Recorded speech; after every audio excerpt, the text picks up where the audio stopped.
Can they change the British judges' opinions? ECHR says that the decision was wrong, that the Home Secretary was wrong in their decision, and refer it back. British citizenship, it's a privilege, right? So literally you eat from the soil, you're buried in the soil, you have the rights of that soil.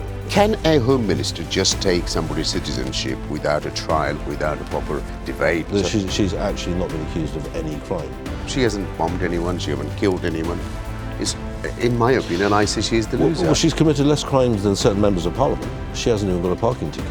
ECHR, itakita. What is it? European Court of Human Rights, they're effectively, because of our treaty obligations that we're still part of. So we're still part of it after Brexit? After Brexit, we're still part of ECHR. And they have an ability to look at our court's decisions and comment on them. They could say that we got it right, we got it wrong. However, they don't have any real enforcement powers, so we tend to follow what they say. If they say that if the courts, ECHR says that the UK courts got it wrong, it'll usually go back and. How did it go to ECHR? Well, you can always apply if there's a point of law. But who's funding her now? Well, this is all legally aided at the moment. Oh, so can legal aid fund to go to European Court? At the moment, yes. Okay, good, great. That hasn't yet been taken away. Okay. But can they change the British judges' opinions? Well, I mean, we may get into judgments. We may get into an interesting situation where the European ECHR says that the decision was wrong, that the Home Secretary was wrong in their decision, and refer it back, and the UK could just. So what did they say? Why everybody's now writing about Shamima Begum?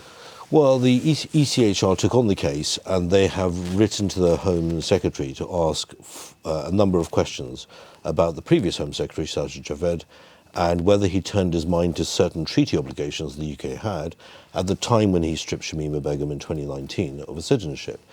And those treaty obligations are to do with human trafficking, or the definition of what human trafficking is. Those issues were actually raised at the time publicly in a letter. So we wrote a letter to Sajid Javed, and it was published in the Times, 30-odd pages. All of those points were actually raised then.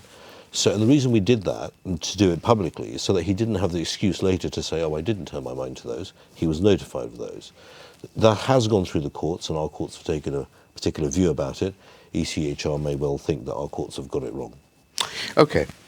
British citizenship, it's a privilege, right? Well, it depends. I mean, is it a privilege to pay all the taxes we pay? No. So if you're born here, Yeah. it's not a privilege, is it? You become a British. Right. So she was born here. So for me, it was a privilege. My father was a British. My mother was a British. I came here age of 15, blah, blah, blah. So, okay, if I do something wrong, seriously, they might take. So, fine, I was not born here. Mm-hmm. But for her, it's different, isn't it? It is. I mean, the idea of citizenship coming from the place of your birth goes back to almost, medieval times, it was called jus sol, the law of the soil. So literally you eat from the soil, you're buried in the soil, you have the rights of that soil. And we have that still in play in UK law, where you're not allowed to take away someone's citizenship if they're left stateless. Can a Home Minister just take somebody's citizenship without a trial, without a proper debate, without anything? Or can they just, they have got right the power? Now they can. Well, that power has evolved over time. It started in 2001, was then evolved slightly in 2002, and then really got quite dangerous in 2006, where the test for whether a Home Secretary could take someone's citizenship away dropped from someone who was a threat to national security, effectively a very high test, like Guy Fawkes level, down to somebody who was not conducive to the public good. Now, if you fart in a lift, that's not conducive to the public good. So the definition goes all the way from someone who's just not particularly likable, all the way up to terrorism. What crime kita? ISIS? There is no crime. She's actually not been accused of any crime. She hasn't bombed anyone. She hasn't killed anyone. In my opinion, I say she's the loser. Well, she's committed less crimes than certain members of Parliament. She hasn't even got a parking ticket. Yeah. So, why? আমরা বিলাতর কিতা ক্ষতি করছি ব্রিটেনের কিতা ক্ষতি করছে শামিমায়? Well, Britain's turned itself into a joke over this issue in the same way it's turned itself into a joke over the issue of Israel. It's literally thrown away the laws, international law, domestic law, in order to achieve a certain political goal and run roughshod over everything else.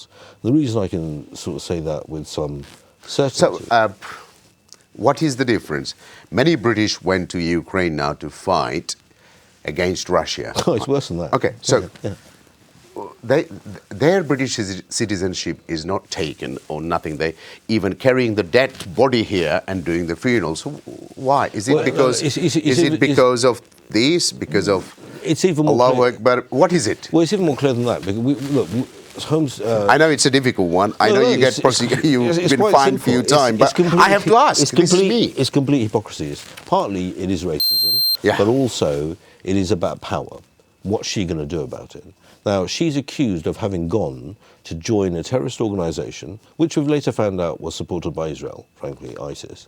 And they have not accused her of committing any crimes whilst out there. Yes. At the very same time, Keir Starmer and now Donald Trump is inviting Jolani to the UK for talks. Now, Jolani he had a $10 million bounty on his head for being the leader of ISIS. I know. One of them. And now Donald Trump says he's the nicest guy. Of course. I mean, if you because just- he's going to have some oil.